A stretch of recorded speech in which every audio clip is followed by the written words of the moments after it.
in the yogic way of looking at things, we look at human intelligence as 16 parts.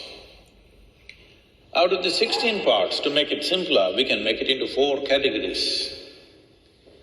It's called Buddhi, Ahamkara, Manas and Chittah.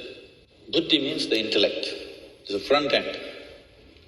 This is essentially a survival kit. Without your discriminatory intellect, you wouldn't be able to survive on this planet. You have to discriminate.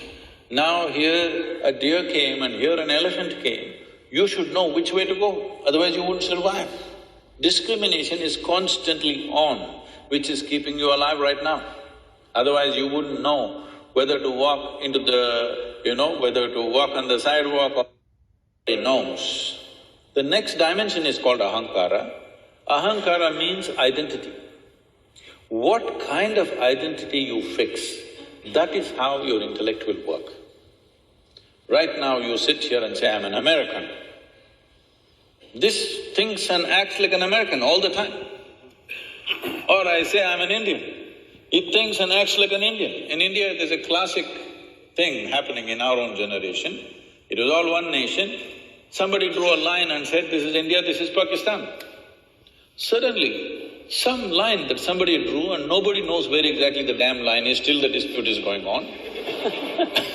All right? But suddenly, if you're on this side, you have one kind of emotion and thought, if you're on that side, you have a completely different emotion and thought. Just a piece of cloth, a flag. If you look at it, tears will come to you. People are willing to live for it and die for it, all right? So that is how it is, identity. The moment you identify with something, your intellect serves that identity always. If you say, I'm… yes or no? Sure. So the third dimension of intelligence is called as Manas.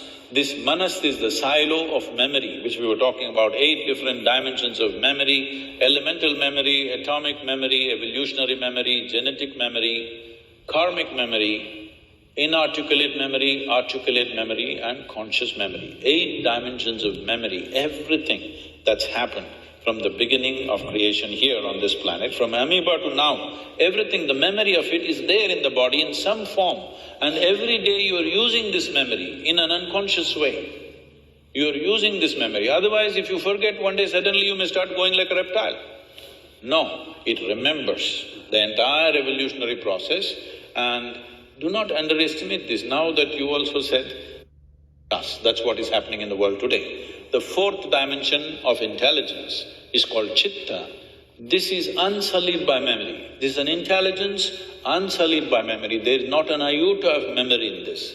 This is what normally in English language is passing off as consciousness. So where there is no memory, there can be no boundary. Memory is the basis of boundary. This is me and that is you. This is my memory versus your memory. This is me and this is a table, this is only by memory. If there is no memory, there is no boundary. So going beyond those states of memory is necessary for every human being, whatever capabilities you have right now. Because of our explorations, our knowledge, our science, our technologies, well, this is what is eating up the very basis of our life also, isn't it so? The planet is going away.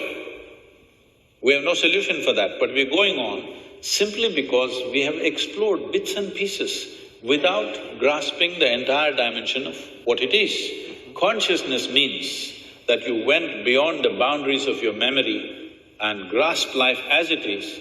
Now it doesn't matter how much knowledge you have, you will do what is needed and nothing more than what is needed, and that's what needs to happen in the world.